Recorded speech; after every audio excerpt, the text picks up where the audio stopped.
Alright legends, let's talk about the fastest builds for Blood Knight when it comes to farming. I'm gonna show you some builds. The first one is gonna be my favorite one, the other one is not my favorite one, and then the third one, it is the lazy farming one. So let's dive into this one. And why do I like this one so much? Well, this is an upgraded version of, a previous build that I already had in my channel, and basically the reason why I love it so much is that I don't need to do anything. I don't have to manage any Abomination cooldowns. All I need to do is just I run, and as long as I keep up my buffs on, everything pretty much is just gonna die. It is a beauty. You're gonna be able to just like literally kill everything as you pass along. You're also gonna have the swarm of bats that's gonna finish everything in case you need. So I'm gonna show you first this build, and then we're gonna go into the other ones. For the skills, we're gonna have here the Mov Spd Cloud. This is gonna give you the movement speed that you're gonna be able to need. Then you have the Whirling Strike, and then you also have the Shroud of the Night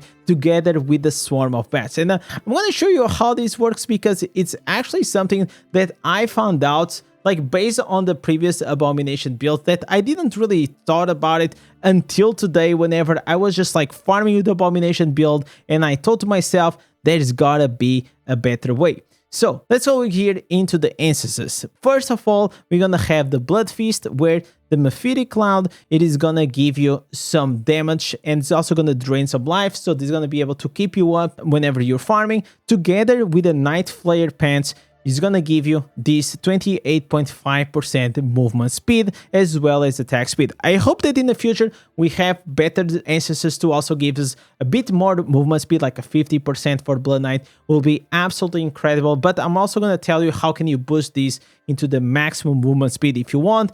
Then here we're gonna be using the Moon Rate. So the Shroud of Night is gonna empower you when you conjure a shadow apparition to attack nearby targets whenever you take damage. Together here with the Flattened Spines, that the Swarm of Bats is gonna consume your damage, which means it's gonna do damage to yourself. So this is the whole mechanic. We're gonna have the Shroud of the Night, and usually we tend to use these with the Abomination, but this time we actually gonna have here the Shroud of Night together with the Swarm of Bats, and as you guys can see, I start attacking a lot the targets just thanks to this. So really cool. Then we also gonna have here the Maw and Response, which is pretty much the same mechanic as we have here the Shroud of Night. So the Whirling Strike is gonna cause you to counterattack whenever you're just gonna be able to take some damage. So if you see, and I'm gonna put like my Whirling Strike together with my Shroud of Night, and I start using here my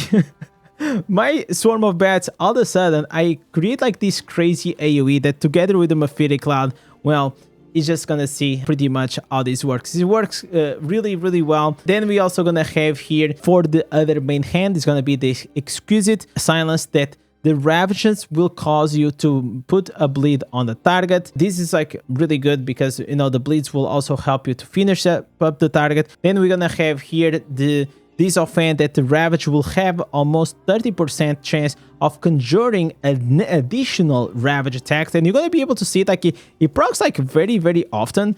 So you see like one, then you're gonna have like two of them appearing, and like that is actually like it's gonna be like double the damage that you're gonna be able to output on a target. So whenever this happens, well, you know that the target is gonna die, and everything is gonna be nice.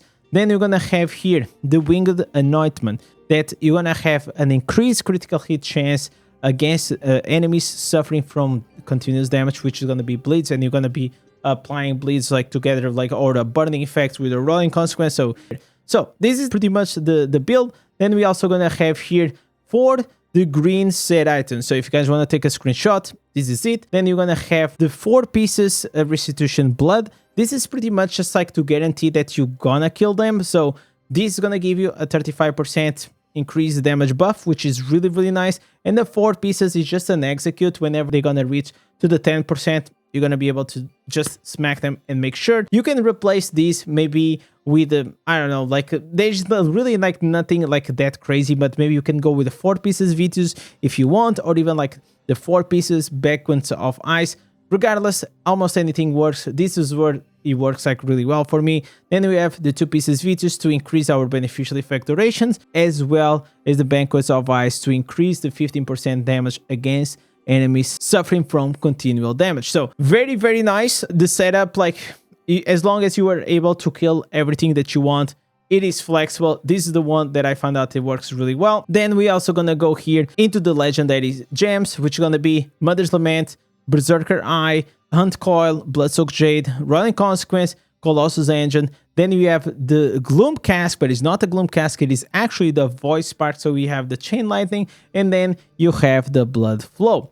So you have so many choices that you can actually put here. You have the Spectral Glass, you have the Fervent's Fang, you have the Pain Clasp, you even have, for example, the Crimson Behelit, you're gonna have the Morn Skull, you have, for example, even the Faltered Grasp if you really, really want, Entropic Well, this is just to name a few of like alternatives that, as long as you're gonna increase the damage that you do, well, it is gonna be good for you to slot it in. So now let's go here into the Paragon. The Paragon, if you are already at rank 30 on your gear, well, then this is actually gonna be very good for you, because this is gonna increase your size, and whenever you increase your size, you're gonna be able to increase your movement speed. So very nice. For the legendary gem setup, we are using here the Searing Flame, but if your gear is still not at rank 30, all of it, well, something like this will probably be best for you, because you're gonna get extra XP, extra gear dropping as well, the Delayed Inevitable, which is gonna be really good to pretty much get some extra XP from it. But personally, I'm running with a Brawler because I just want to be fast. And if you want to be fast, make sure that you also are using the Protector Room together here with the Shepherd's Burden. The Shepherd's Burden will increase, again, your size for 15%. So whenever you are really big together, for example, here with the Colossus, that whenever you proc, you also increases your size, you're going to be able to start walking and running really, really fast,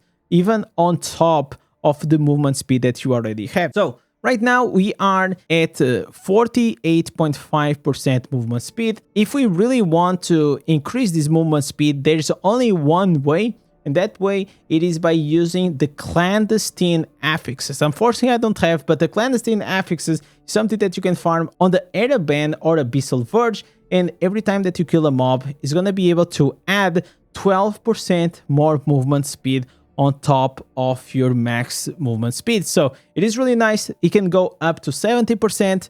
It cannot go beyond that. I really hope that in the future the Blood Knight can get some love and gets like finally an Ancient that will bring us to the 70% without using these gimmicks. So now let's go here into my other build that is not the build that I really like to run with it, but it's something that it kind of works, which is gonna be the one that you also can use for the dungeons. I feel like previously this was made by Orut, and you know, the only reason why I do not like it, even though it is quite fast, is because I have to go into Abomination.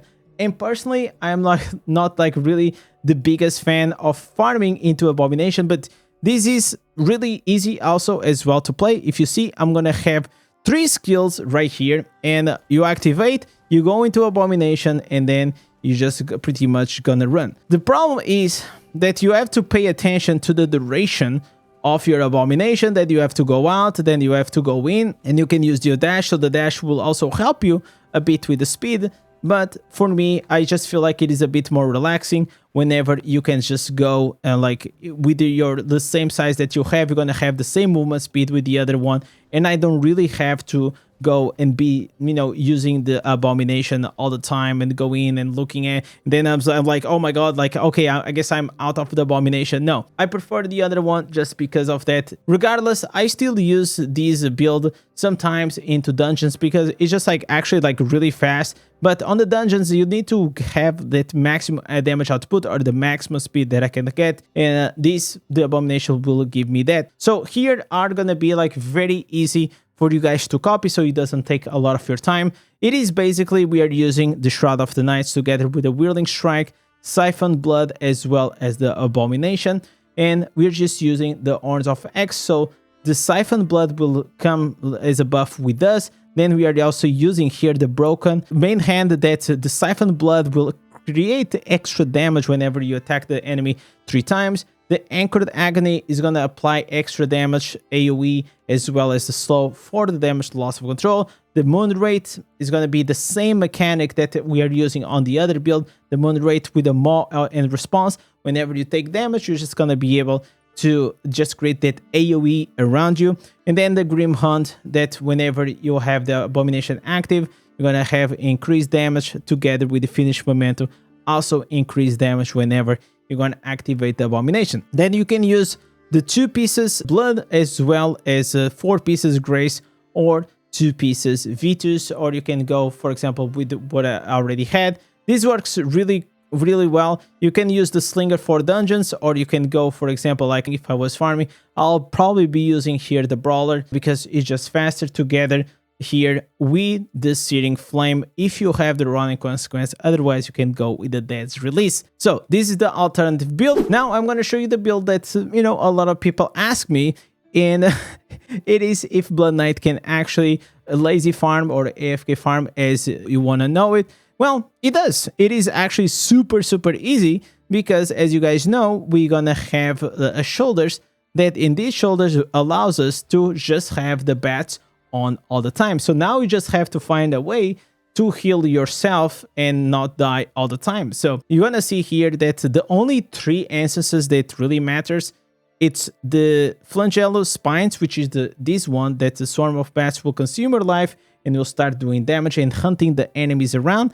Then you're gonna need the Oversight Pants to heal yourself, and then you're gonna need as well something that is gonna increase your Swarm of Bats damage by destroying the armor or just increasing the skill damage. So these are the only 3 like specific instances that you need for this build. Then here for the equipments, I try to go with the damage. You can also slot if you want, for example, the 6 pieces Vitus with 2 pieces Blood, but I found out that you actually don't really need. Okay, so this is the build. You guys can also take a screenshot out of these. As long as you go with damage, you're going to be able to heal yourself thanks to the pants. And so I'm using the 4 pieces Grace, 2 pieces Vitus, 2 pieces Blood. And one of like the small tips that I'll give to you guys, even if you have here the Oath, well, don't use the Oath because whenever you're going to be lazy farming, you don't need the skill cooldown reduction because you're not pressing any skills. So you want to go with the tier because the tier was going to increase your beneficial effect durations, which means like your legendary gem buffs will last longer. Another like small tip, it is going to be here. This blue rune, if you have the legendary version, better for you, but the Int will actually give you a passive healing of 1.2% of your maximum life whenever you're out of the combat. So imagine like you killed a pack of mobs and now you just like seated here. Well, you're going to realize that even if the bats are trying to do damage to me, it doesn't matter because the blue rune, since I'm out of combat, it is healing me, and because of that, it's just you're never gonna die. You're just gonna be immortal, and just thanks to pretty much this rune. Then you're also gonna have here other like things that you obviously you want to go with the Paragon. That's gonna give you maximum HP, maximum gold, and maximum gear. And then for the legendary skill, you want to go with the Soul Harvest because like that you're gonna be able to get like these extra shields whenever you are attacking the target, and that's why you don't really need like the mountebanks, and it just makes like life like way easier. You just kill the target, you heal yourself, you get the extra shield. So I'm just gonna show you more or less how this works. The other instances or the other skills, they don't really matter what you're using because it's all about the Swarm of Bats, and then you're just gonna be seated on the same spot. So you're gonna go here and pretty much you just activate your Swarm of Bats, and after that, well, you just sit here and you just let it do the thing. Oh, and before I forget, like I also want to tell you guys to go and put your savior pet because this will also help you out to stay alive. The savior pet, it is this ability which is gonna give you a cheat death. This is just for the moments of just in case you get one-shotted or you want to try to prevent the poison to kill you like instantly. This will be a safe bet. So if you go here, usually I just put like here more or less like my Blood Knight, and afterwards all you need to do, well, is nothing. Nothing. You can be on your work, or you can be watching a series, or you can be watching my live stream, which you should, and that's pretty much how it works. You just sit around and like that you're just gonna enjoy your loot. There are only like a few classes that can do this very efficiently. Pretty much almost any single class can actually AFK farm, but like Blood Knight and Necromancer are the ones that they do like these really well. And because of that, well, I just wanted to show you guys because it can actually be useful. It is one of the small perks that the Blood Knight has. So I hope that you guys enjoy the builds, play with whatever you really want. I showed you guys my personal favorite one for open world farming. I also showed you the Abomination one that, you know, if you want to use that one, it is also pretty cool. And I also showed you guys the legendary AFK farming for the Blood Knight. So, legends, I hope you guys enjoy the build. Go have some fun. Happy farming. Don't forget to type BK Cheese in the comment section. And I'll see you guys on the live stream. Peace.